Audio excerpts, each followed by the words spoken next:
Greetings all, welcome to another session here of Tuzi Talks. Today we're going to continue our study in the Mastering ESL and Bilingual Methods. We're going to continue using Herrera and Murray's book, which is right over there. And if you are interested, you can certainly go look that one up. This chapter that they're going to be doing here is one that I'm less favorable in, being that I'm more of a linguist side and less on the bilingual side, although I am bilingual. Tell me if you know what language I'm speaking now. 皆さんおはようございます。これから私たちはMastering ESL and Bilingual Methods を勉強します。もしその言葉わかるんだったら下の方にメッセージを書いてください。Very good. Okay, if you can figure that out, let me know.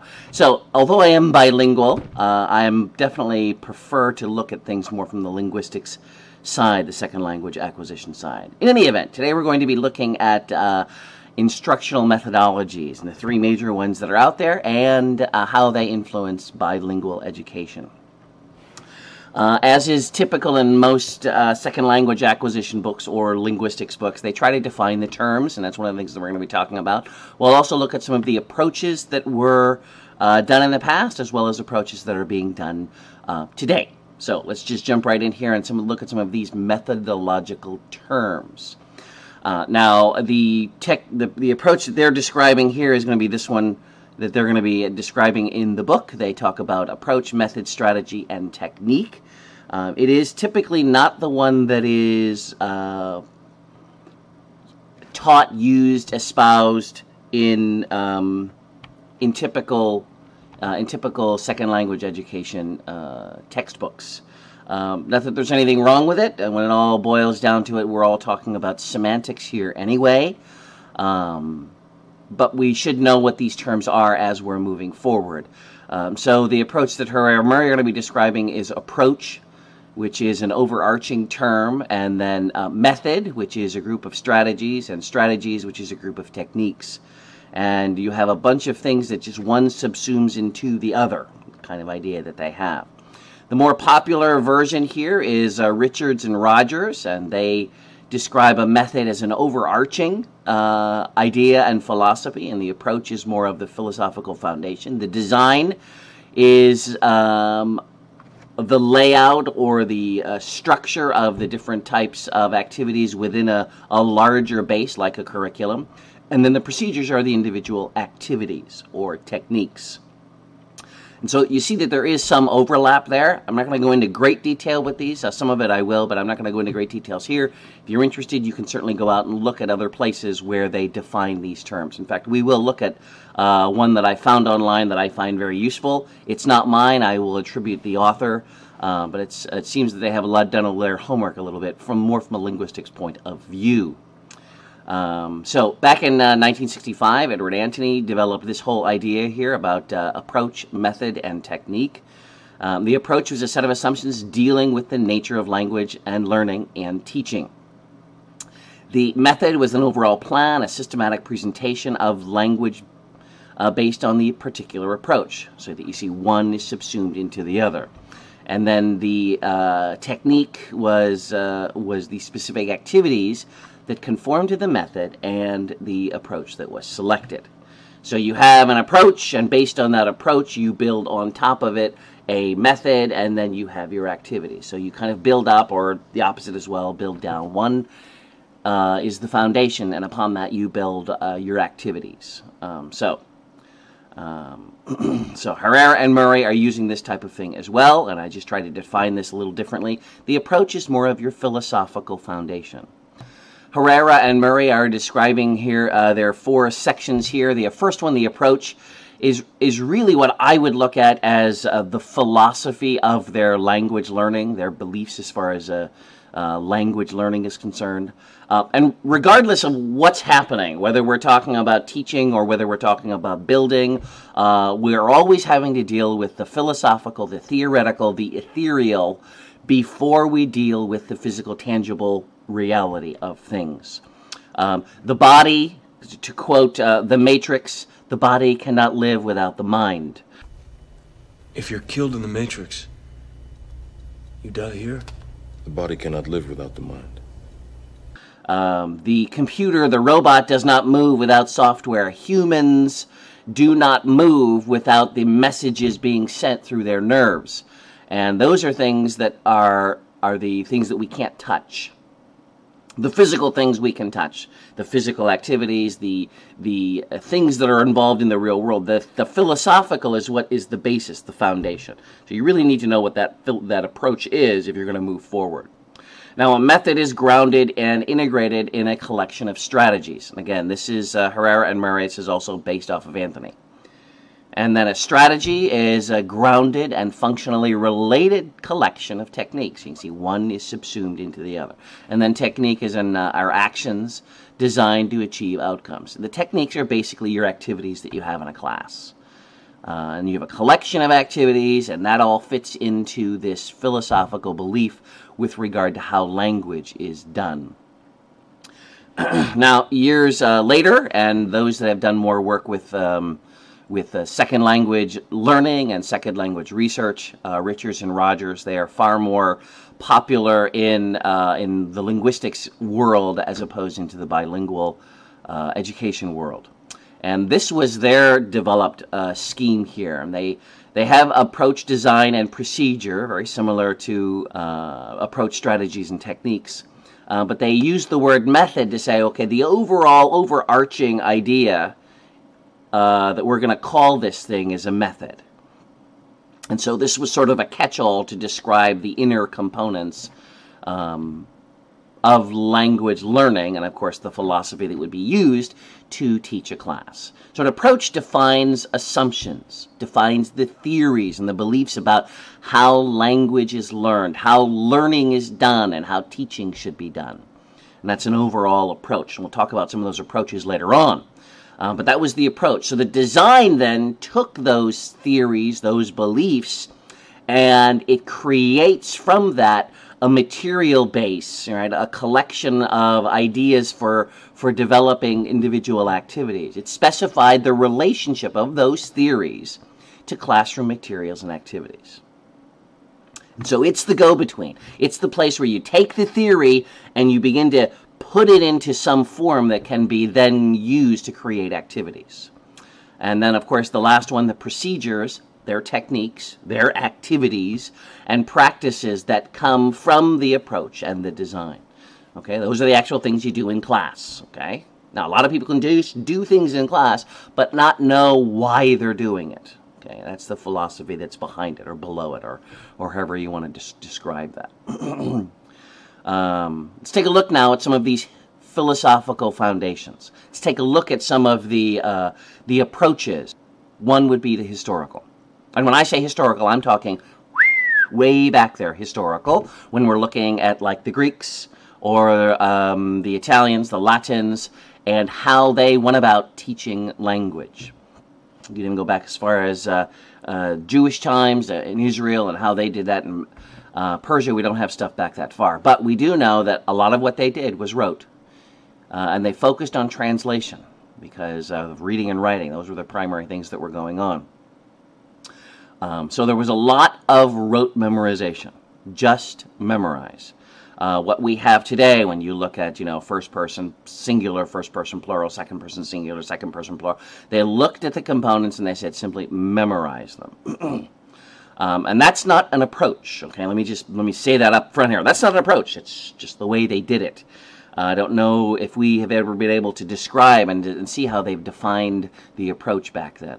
Grammatical was not an approach, although, right, Herrera and Murray may want to talk about that. That wasn't an approach. It was simply the outcome of this historical background, where that's how they studied Greek and Hebrew and Latin way back when. And so since that's how the Greeks, and then later on, during the Middle Ages and, Enlightenment, that's how they studied, and so that's how that it was done.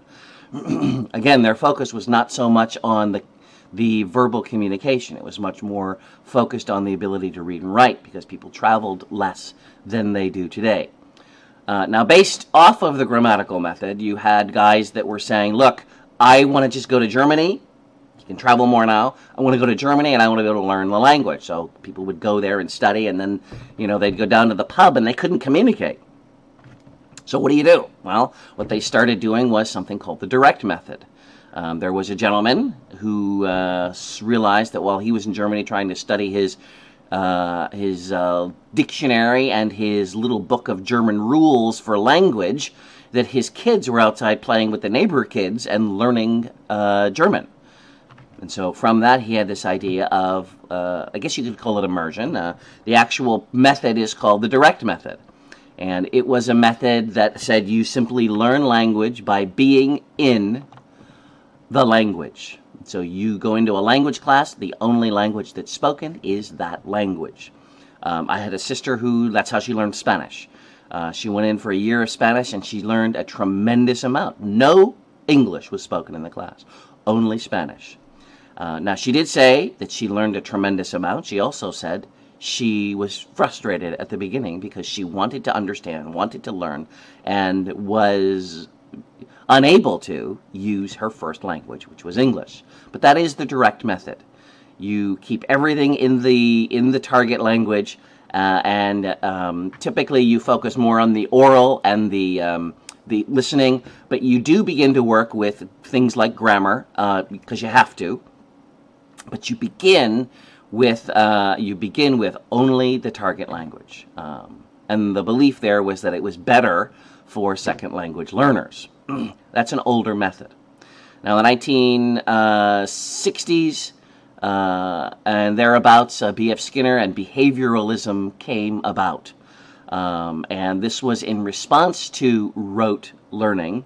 This was in response to only the grammatical method, and they took off with things like stimulus response. And it was a kind of rote learning, but it was all oral. And methods came out like the audiolingual method, where you did a lot of listen, respond. And that was the primary way that you learned. There was no reading and writing that was involved. It was much more listen and respond. So it was a repeating type of thing. Other systems that came out of that are things like Suggestopedia, which is pretty much not used today. The silent way, which in some classes are still used, or in some places throughout the world. The silent way was where you didn't require someone to necessarily speak. They had to communicate, and they communicated in different ways. But that was the way that they learned language, by much more of the just taking in and responding non-verbally. After Skinner came out with his whole idea of, the mind is a blank slate and you need to fill it, later on, a gentleman by the name of Noam Chomsky came out and said, there is not enough practice capability for a child to learn language as quickly as they do. And so he's starting to use research and starting to say, look, there's not enough practice. And if you give a child an absurd word, you'll look at something and say, hey, this is a plixel, and if I have two of these, what do you say? And they would say, well, it's 2 plixels, and they added an S to it. And the researcher was saying, hold on, I didn't teach them that two, you have to put an S on a word. That's a rule. Where did they learn this rule? So it wasn't rote, it was some kind of rule that was going on. And they began to prove, Chomsky basically proved that the mind is a pattern matching machine and that things are hardwired in the brain to understand and try to figure out what language is. And so cognitivism took root, and there were a lot of people who began to do research with kids and with other people regarding language. Metacognition also began to take off here because they began to think about language, metalinguistics, I mean. And so this whole area began to emerge where people and teachers were saying, look, I can't just do the listen and respond. Kids have an ability, adults have an ability and a desire to want to pattern match, and we should take advantage of that. And that meant that the old way of just doing rote responding or the direct method were seen to be insufficient. So they were very much digging into how does the mind process this information? What is the best way we can teach to get them to process information more quickly? Just to give you an example, one of the things that they have learned is that when a student comes across a new word, and they see that word or they hear that word, they're not going to be able to memorize it as quickly unless they see it in context a number of times. I think it's somewhere between 7 to 12 times before they take that information and move it from short-term memory or move it from working memory and putting it into long-term memory so they can remember it longer. Those are some of the advantages of this type of research. Very interesting to learn more about how the body works and the mind works. Now, what happens is later on, you've got other people who say, hey, it's not just how the mind works. It's not just, a blank slate and you fill information with it. There are other things going on. Bear in mind, now we go back and we look at the behavioral, we look at this rote stuff and we say, there's merit to that. And there is merit to it. But it's not enough. And the same thing would be with cognitive. There's merit to the cognitive, but it's not enough. Out comes another group that says, hey, when you communicate, you have to work with other people. You don't learn language in a vacuum. You have to learn in a community. And so this functional or this interactive or this constructivist idea came about, and people began to say, look, I need to work and interact with other people. And so we began to have groups later in the 70s and 80s, in the 90s, I should even say, doing things like communicative language teaching or the natural approach. And these groups were trying to stress how we need to interact with others when we're learning a language. And that's the necessary component.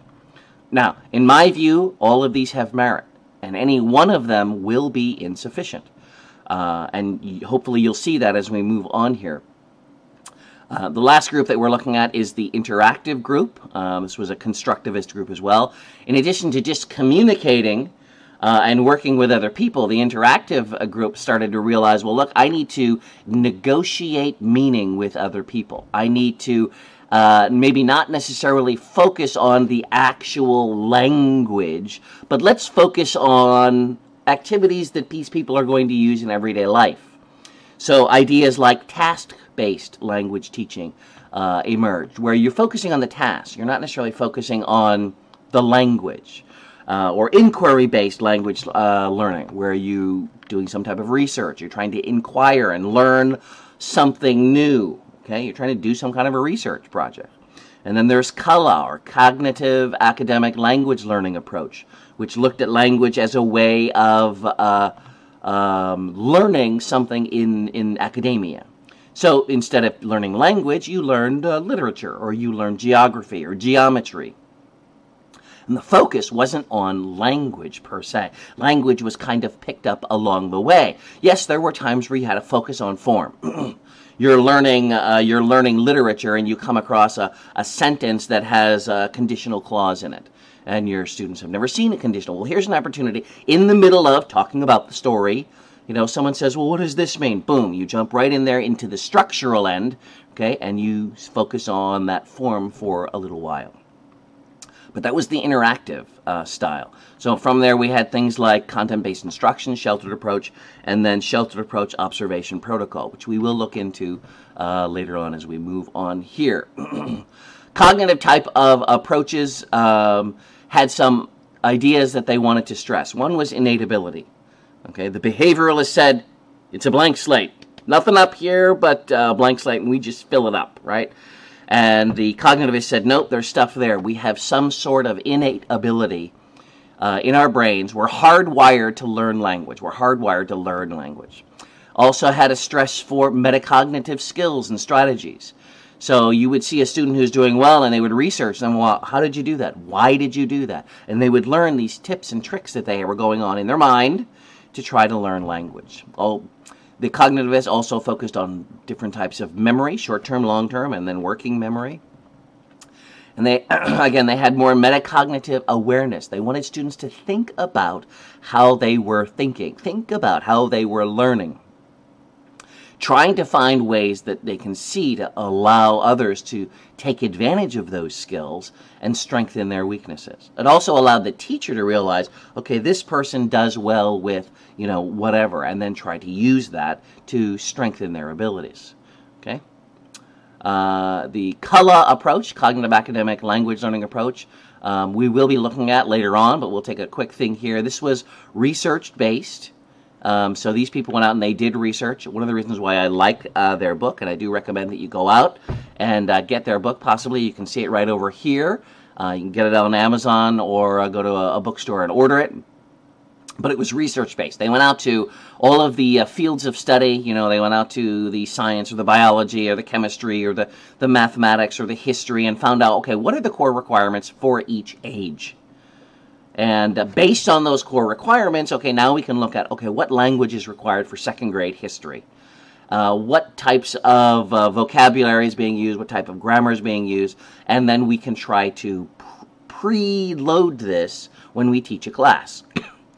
So we try to preload the vocabulary for our students so that when they go in and start learning about whatever history they're learning about, they'll have that vocabulary already with them. So that was their research. They recognized innate abilities, and they recognized that sheltering kids to learn language is a good thing. Shelter, paraclete, come alongside, give them some help from Vygotsky's ideas. Kala did stress, math, science, and social studies, and those areas were focused on primarily because there were states that began to require language teachers, ESL teachers, to prepare students for these specific areas. Kala also focuses on academic language. So it's not just the BICS, but it's also the CALP here that they're focusing on. And lastly, Kala does stress the integration of learning strategies. You see, as you're looking here, you see areas that are very innatist, but you also see content-based ideas, it comes out of constructivist, and then academic language is also constructivist. So you can see that there is a variety, there's a mix here of philosophies within Kala, which is a good thing. Okay, and that's all I have for this particular message here, but I also wanted to give you a quick look at another description of these approaches, and this is by this gentleman here, and obviously I cannot read his name, but he's from West Java, Indonesia. It's an excellent presentation. I do recommend you go out and look for this so that you can go ahead and read all the information that he has here. He does talk about how these things began and how there were some problems with them, how things grew as they went, and here's the summary of these approaches, and here again is Richards and Rodgers. So they do follow along the typical path that I was trying to follow along as well. And you'll notice this is their mainstay. This is what's done in typical second language acquisition type of textbooks, where we have method at the top and then approach, design, and procedure. And everything breaks down in this way. This is the mainstay that's out there in most places. They also talk about a three-tiered approach, or three different types of views of the nature of language. When you're talking about methodologies, you really should be looking at these views of language. Think of them as a lens or a filter through which you're seeing things. And all of them are valid in some way, but none of them are sufficient. They're necessary, but they're not sufficient. So one is the structural view of language. You look at the components of language linguistically. You look at the morphology, the phonology, the syntax. You're looking at those pieces because that's one way to look at language, and it is. Modern people tend to want to throw these things away because they think it's old and it's not necessary and you don't need to focus on it. But it is one view of language. Another is going to be the functional view. Regards language as a vehicle for expressing ideas. This is more of the communicative language teaching type of idea. And they were more concerned about the understanding and communication back and forth. And so the different way of approaching language here, you don't focus on structure. You don't focus on, the little bits. You're focusing more on the meaning and conveying ideas back and forth. And this is another view of language. And then the last one that he stresses is the interactional view. Language is a vehicle for interpersonal relationships, social transactions between individuals. So it's no more than just communicating now. It's now we're having some type of interactional relationship. The development of interactional approach to language teaching included interactional analysis, conversational analysis, and ethnomethodologies. And we're going to look into any of those, but people began to look at these types of things because of this approach. I'm not going to go into any more of these. There are some excellent information in here. There's 75 slides, and I do think it would be definitely worth your while to look at things like, behaviorism, the things that Skinner brought up, and then later on with Noam Chomsky and his breakthrough research and how we realized how language was taught differently. I do recommend you look at this. I'm not going to go into it anymore. It is there for you. It's an excellent, what's the word I want? It's an excellent PowerPoint, and I do thank this gentleman here for bringing it to light and putting it up online. You can find it online, and I hope that you do just that. And that's all I wanted to talk about with regard to this particular chapter in this book.